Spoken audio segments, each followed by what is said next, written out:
Hey, did you know I stream on Twitch? That's crazy. Wow, you should follow me. You can ban cards from my deck and make my life hell just by following. Why are you doing this to me? So come on down and follow me on Twitch. Today, I'm back with another branded list. But a quick thing before we get into it, I could not have come up with all this on my own. A lot of this has been worked on as a community by the branded Discord, which I will link in the description, and there's been some really interesting ideas cooked up by a lot of interesting people, and there is even one of them putting together a fantastic little guide on how to play the deck and all the ratios and things that you'll need for Photon Hypernova and all the variants, and really getting into the nitty-gritty of the deck beyond just this video. So if you want to get some more ideas on how to change up the ratios or maybe additional different things you could play, then definitely look into that guide and go and hang out in the community. It's a really great place with really helpful and really kind people to have a chat with. And remember to subscribe, it really does help. So let's go with pretty basic stuff to start with, stuff that has not changed one ad libitum. Cards insane, like Chimera Loops, bringing back Mirror Jade, and similar stuff. You know how this card is played. It's always going to be good, I think, at just a one-of to search when you need it. Albion, as part of our Lost package, searchable card that actually gets better with the new support in a way that I'll go over soon. We're playing 3 Alibur, of course, and we're only playing 1 Tragedy now.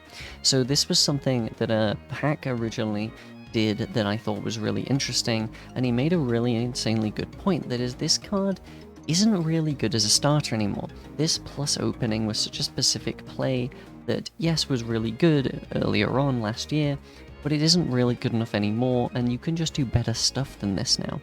So now this is kind of relegated to a foolish target or the graveyard effect, honestly. If you get this in the graveyard some way, there's a lot of different ways to do so, then you can use that grave effect to recur any of your spells and traps, which is honestly better than the search of a Despia, because at the minute you've only got the one Despia name in Alibur that's worth searching. Yes, searching Adlib used to be really insane, but it's not as insane anymore. Yes, you'd like to, but it's not necessary, and you can make a very good end board without access to that. Next up, we're playing 2 Blazing Artesia the Virtuous. This is because we do want to see as little of this in the opening hand as possible. Usually, you want to be special summoning this via its effect, or via the effect of Fusion Deployment, which is what we're playing at 3. Fusion Deployment is searchable by Alba Lenatus in the end phase, and it is a very, very powerful card that gives us access to usually Cartesia, but also Albaz. So Cartesia is a very important playmaker now. She's an integral part of the turn 1 combo, and she is a very powerful tool in the grind as well by constantly returning us up to the hand. And you absolutely, ideally, and it's the reason we play 2 copies, you always want this card available for the turn 1 combo, but you also always want it in rotation on your opponent's turn if you can. And the way you do that is by special summoning her from hand after searching her with something like Lost or Mercuria's Banish effect. And then, if you have the Fusion Deployment, or you still have a normal summon left because you used opening to get your Alibur out, then you can summon her out in defense or not attack position from normal summon, and you have her quick effect live in your opponent's turn to go into some of your fusions. Do not think you can go into Chimera with her. Chimera has to be summoned by a spell effect to use its effect, so you would be summoning a vanilla if you use Cartesia for it, so be very careful about that. I think we still need a very high number of Bystial ratios. There are some people cutting them down to a pretty low number, but I think this, you really do need to open some. So we're playing 1 Boldrake and 1 Druis Worm. They do combo pretty well with each other, but they're probably the weaker ones in this deck, and they're pretty searchable that you'll probably just get access to them for whatever reason for your opponent's turn if you need to, and you'd rather open specifically Magnamut or Saronir on turn 1, and they're decent enough to do what you need on your opponent's turn 1 as well, with Magnamut searching any of the others like Lubellion for plays. Saronir is actually the best one in this deck. He is the worst in generically, but he is very, very powerful here. We can do a lot with him, and he's a useful combo tool actually because of his graveyard effect. We're playing 2 Albaz. We originally were playing 3 when we played the Patchwork package, because it was very, very easy to, you know, if you got interrupted by Imperm or Ash or something, and you drew into an Albaz, you could still hard poly into Albaz, into Libellion and stuff like that. But of course we're not doing that here, because we don't have Patchwork. So we're just playing 2 Albaz. We obviously want multiple copies for fusion effects and stuff, and we don't want to hard lose to the 1 copy getting banished by a Kashtira or a Runic or something, but 3 is a bit too bricky. You don't want really to open this card. 3 Lubellion. I eventually settled on playing 2 of this in Dabble format, but as it turns out now, you absolutely always want to open this. It's utterly insane, and it gives you so much turn 1 combo potential, and in general, it's just one of the best cards in the deck. Playing 2 Mercuria, this card is insane. You want to ultimately have access to this as a hand trap, but also as part of the turn 1 combo. You are going to be using this as your branded fusion target most of the time, because we're not making Mirror Jade anymore. And we'll get into that in the combo section, but essentially the reason we're not making Mirror Jade anymore, and it's the reason we're only playing 1 Mirror Jade, is because it doesn't do anything into Kashtira. You can't even activate its effect. So a lot of the time it's not even going to be live, but also Lindworm the Gunhammer Dragon, our brand new fusion, I will argue, is far stronger than Mirror Jade. This is a bounce that you can use at any time, or it is a negate. You do not have to just use this to negate effects, and there are plenty of ways that you can sneakily trigger this on your opponent's turn or on your own turn to get a free bounce. You can even use it as part of a turn 1 combo to bounce your own card. There are hands where you can make Mirror Jade and Lindworm on the turn 1. You can then use the effect of Mirror Jade, sending Albion or something to the graveyard to later use its end phase effect, and you can chain Lindworm to not only mean Mirror Jade can use its effect next turn, but also bounce something back to your hand, like a Lubellion if you haven't used its discard effect that turn, to get a free search. Moving on to the spells, we have 3 Branded Fusion, don't need to explain this, 3 Branded Opening, don't need to explain this. This gets even better in Cyberstorm Access, but for now, we are just using it to get into Alba or searching an Ad Libitum if we already have access to Alba. Playing 1 Regained, extremely searchable card that will very often end up on our end board. 1 Foolish Burial, pretty good access into a lot of different things that we can recur from the graveyard. Lubellion or Saronir or Tragedy are our usual picks, but there are some other niche choices, such as Cartesia, because she will add herself back in the end phase. Fusion Point Next Blade. I'm playing 3 Triple Tactics Tasking. This will probably be a pretty expensive card, so you don't need it, but it is really actually pretty good. We're playing a card in the side deck for that, in fact, at the minute, which is Tactics. I'm thinking maybe you could play the 1 Tactics on the side as just something to draw into with the tasking specifically, is get a tree draw to, or shuffle from your opponent's hand, something like that, but I'm not sure yet, and the side deck, of course, is very tentative, but this is basically just everything to beat Tyr and Cash and Flu at the minute. So moving on into the extract, we have 2 Albion, pretty much always going to be like this. Card is insane. You're not fusion summoning it that much anymore. You might a couple times, but really it is for this grave effect, because we have so many ways to dump this now. And in turn 1, we're not even sending this off of Mirror Jade anymore. We have a way of guaranteeing this goes to the grave through Grand Guignol, a card we are playing 2 of as well, because sends any level 6 or higher dark from the deck or extra deck to the grave, and there are so many good options. You can send a Saronir, you can send a Lubellion, you can send a Albalentus, you can send an Albion, you could play some additional stuff like Brigand to search Mercuria, though I am not, it's still an option. There's a lot you can do with this card, and it's really, really insane. And it also, of course, summons a Despian Priscanian or a Despian Quiritus when our opponent summons something. We're playing 1 Lubellion, another card that we just don't really use that much anymore. You're not going to be going into this very much, it doesn't have a grave effect. It's just something you can go into sometimes, and you will go into sometimes, but it's not going to see that much use.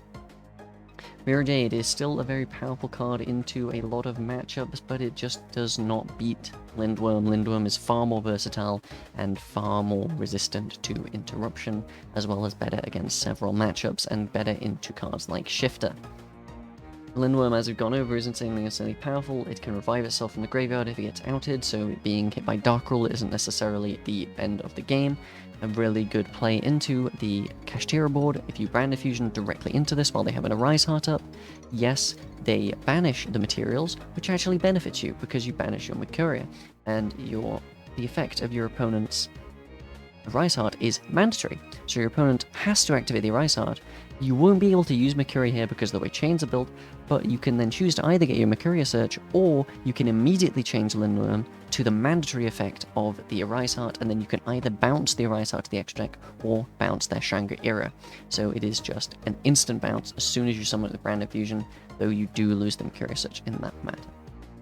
Priskenian and Queridus. Priskenian you're never going to be hard fusion summoning, but it is your best target to summon off of Gwynol's second effect, and it is a decent card to steal stuff from the opponent's grave. It's good against Tyr, not particularly good against Cash or Flu obviously, but it is just a big body you can summon for free. There's not much of a problem with that. So Gwynol of course is not as good into Flu, you may not even go into this at all that way. Very good against Tyr, stealing stuff like Kick Close from their graveyard and summoning it to your own field. Next up we have Despia and Queridus. Yeah, it's a Despia name. You will sometimes summon the Skarlon, probably into the Cash matchup. It stops them from killing you, and it has a decent floating effect. As well as this is another thing that contributes your Lindworm, because it's just a quick effect you can use in your own main phase, and just bounce something for free. Masquerade, you're not going to be going into this very much. Queridus and Masquerade, yes, are very much just fusions you can go into if you can't make anything else. Maybe deep in the grind, they're pretty good. Like Masquerade is very good as a finisher, and it sometimes can help in time, but not a lot of situations. Guardian Chimera, the best generic fusion in this extra deck. This card is always going to be insane, and it's very easily accessible. Your only way to make it now is Branded in Red. Branded in Red is very easily accessible. You're usually not going to be making this on turn 1, obviously, because you're not attacking to anything, but you go set up the red pretty easily in the end phase, because you can search it turn 1 with Albion that you've sent with Gwynol, so you can pretty much always set up Guardian Chimera for your opponent's turn, and it's very, very good for breaking boards. So very, very powerful card, of course, and always we're going to be seeing it in here, though you don't need 2 anymore, because you're not going to be making it that often, and, of course, you only have the 1 spell to make it. Dragostapelia, pretty easily explained card. It's one of the best generic fusions in the game. It is very, very good, very easy to make, very easy to go into through something like Albion or Lubellion by shuffling back some of your resources, so you're probably going to be seeing this a lot. Starving Venom, so this is a bit of a weird one. I'm not really sure what to put in this lot. You could maybe put an additional copy of one of the other dragons in, maybe a Masquerade or something, but I think Starving Venom is probably the best thing to put in here, just because it guarantees you have an out to towers in case you run into those, because honestly, if you're playing in a large event, you have to account for the fact that those might show up, and it's a decent card still in any given situation anyway, and it's a very big body. So it's good to go into. I think it's probably the best remaining option to fill in the extra. If you really don't think it's any good, I guess you can play something like Dark as a versatile tool. Dark into opponent's Magna Mode out of the grave and stuff like that is kind of good. But yeah, I'm not entirely sure. This could very well change. With that explanation out of the way, I will go through some actual combos, and that should make things make a bit more sense.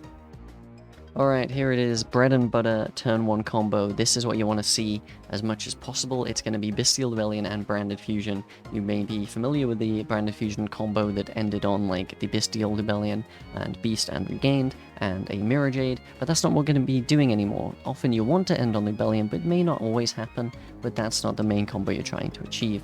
In fact, we're not ending on Mirror Jade as I outlined earlier. So we're going to start with a Rebellion effect, and we're actually going to be grabbing the Saronir. We're going to go through Branded Fusion, and this is something that's really nice, actually, about the new fusion in Lindworm, is that we're not playing into Bystials, and we're not playing into other stuff that interacts with our graveyard, or Imperms and such, because we're not even going into Albion or Rebellion. We're going directly into our fusion now. So we're going to send Mercuria and Albaz, and we get to just go directly into Lindworm. So we're not hit by an Imperm or a Veiler here that stops us from fusing, and we're not hit by a Bystial on something like Albion, stopping us from going through our full combo. We just end on a fusion immediately, 1 card into 1 negate or a bounce. Even if you did nothing else with your hand, you have ended on a piece of interruption off of just Branded Fusion, which is very, very nice. But let's see how we actually go. So we're going to use our Saronir effect to banish our Mercuria from the graveyard and summon itself. Mercuria will then activate, which allows us to add 1 monster from the deck to the hand, which is going to be our Cartesia. Because we have a Fallen of Albaz in the grave, we can special summon Cartesia from the hand, and we can immediately use her quick effect to fusion summon our Saronir and our Cartesia into a Grand Gwynol. On summon a Grand Gwynol, we can use its effect to send a card from the extract to the grave, and Saronir's effect to Foolish. So with Saranir, you'll grab something different depending on the situation, but it's going to be something like Regained or Retribution usually. I would typically like to go for Regained if we know we have access to more Bystials, or Retribution if we want to have access to recycling stuff from the grave. Like maybe you can get a branded and rare grave that's been milled by a Shizutair and you want to add it back. And then you can send your Albion off of Gwynol. So this off of just Lubellion and Branded Fusion, we have the interruption form of Gwynol's effect when a monster is summoned, we have Lindworm's negate, we have Albion in the end phase setting something, Artesia will add herself back to the hand, and there's so much more you can do depending on what your other 3 cards in hand are. Often you'll want another Bystial name in hand, which is what we're going to show now. Next up, we're going to do something with Lubellion and Aloba. Now, this may look worse than a typical hand because, of course, you're more vulnerable to Imperm, but the end result of this is better because you will get an additional monster on field in the form of Aloba. So we're going to use our Lubellion as before to get our Saranir. Then we will normal summon our Aloba and get our Branded Fusion. We're going to use the Branded Fusion and immediately use our Albaz and our Mercuria to make the Lindworm.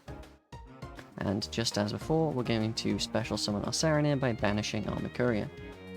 The Mercuria is then going to give us access to, as before, Cartesia, which we will then special summon from the hand. We can then use Cartesia and Aluba as fusion material into our Grand Gwynol, and then we can get our Grand Gwynol effect to send Albion. And then we still have our Saranir on board, so we can in fact tribute our Saranir to special summon our Lubellion from the grave, and then we get our Saranir effect, which we can use to dump a Regained or a Branded Lost. Now that is up to you what you want to grab. Let's just use, for example, Branded Lost, since we're going to be setting a fusion spell from the grave here. We're going to send Branded Lost, and then we're going to use Lubellion's on-field effect to grab a Branded Beast from the deck. We will then, in the end phase, get to do as before. Cartesia add back, we get to use our Albion effect to set a Branded in red from the deck. And we get to use our end phase effect of Beast, placing Lost, which protects our Branded in red from negation, and means our Chimera can't be interacted with when we use it. So here we have the Beast pop, we have the red into Chimera with a material in hand and 2 material on field, as well as something in graveyard to add back. We have the Lindworm effect, of course. We have a lot of interaction here, and this was off of 2 specific cards in the hand. We still have 3 more cards in hand. But just for a bit of fun, let's see what you can do when you open an absolutely insane hand like this one here. We're going to go through our Lubellion as before. We will get our Saranir, very similar, but instead, because we already have our Branded Fusion and our Elba, we're going to be going into the Branded Lost. We will, of course, activate Branded Lost, and we will activate our Branded Fusion. We will send the Mercuria, and we will send the Albaz, our Lindworm, and then we get to use the effect of our Branded Lost to add a card. Here we're going to get access to Cartesia, and then we're going to go for Saranir effect, banishing the Mercuria. Now I am going to go for Albion here, but there is another way you can do this hand. Is you could have added off of Lost the Mercuria, the second copy, which you can then use as a hand trap, which then plays through Nibiru. And honestly, that's probably better. So let's just do that differently. So we'll go Lost effect was going to grab our Mercuria, because now we are insulated against Nibiru, and the Branded Mercuria is going to grab us the Cartesia. We'll then special summon our Cartesia and do our Gwynol summon. We'll be sending the Albion to graveyard. We can then tribute our Saranir, and we'll send off of Saranir, probably the Regained at this point. We can Lubellion, grabbing Branded Beast. We can special summon a Magnamut to give us a Surge in the end phase, and just to put even more on board, because we just happen to open Fusion Deployment in this insane hand as well, we get our Cartesia out, and this is another reason you play 2 Gwynol, is so if you already summoned it, you can still reveal the second copy in the extra deck for Fusion Deployment, because you do need to have another copy to reveal. And then in our end phase, we really get to go off, so we get our Regained, we get our Cartesia back to hand, and we get our Albion effect, so we get to add a Druiswan. So what do we have after that turn 1 with that insane hand? We have our Grenol Interruption to Priskenian, and even if this gets used as fusion material, we can use its Graveyard effect. It does not have to be from the field, so we have our Cartesia can go into a lot of things here. She can go into particularly a Dragostapelia using the Magnamut and the Grenol, and then you still have Grenol's Graveyard effect live. You can also dodge various interruption by chaining Cartesia to imperm effects and things like that to fuse away stuff like Lindworm in a chain. Very, very versatile there. And you can even, after using something like Branded in Red to add back Albaz and not using him as material, use Cartesia to fuse away the Albaz in hand, or something like Lubellion or Albion to then go into Mirror Jade on your opponent's turn. We have, of course, all the other back row here. We have the Negate with Lindworm. We have a Druisworm in hand, which we can tribute with Beast if we summon it. We have a Negate in the form of Mercuria. And you have all of the follow-up in the world on the next turn from a variety of things you're going to be searching off of all these different effects, as there's no way your opponent's going to stop literally everything. So there we are, that is branded as our Photon Hypernova. We are finally turning into an actual combo deck instead of Mirror Jade Pass, and I could not be happier about it. I think the deck looks so cool now, and it does so much non-linear stuff that it did not used to. I think the Bystials have been probably one of the best things to happen here, but really the MVPs are Cartesia, Lindworm, and Grenol. These 3 cards are integral to what this deck is today, and it is very, very cool. I hope you guys enjoyed, and I will of course be dropping more stuff over the coming months, more and more. I want this deck to really blossom and show that it can do something. I'm still not sure how well it's going to perform going into a cash tier and Tearlament format, but hopefully there will be some list that affects those before all the upcoming YCSs. But only time will tell. I'm sure they won't hit Branded Fusion in the TCG.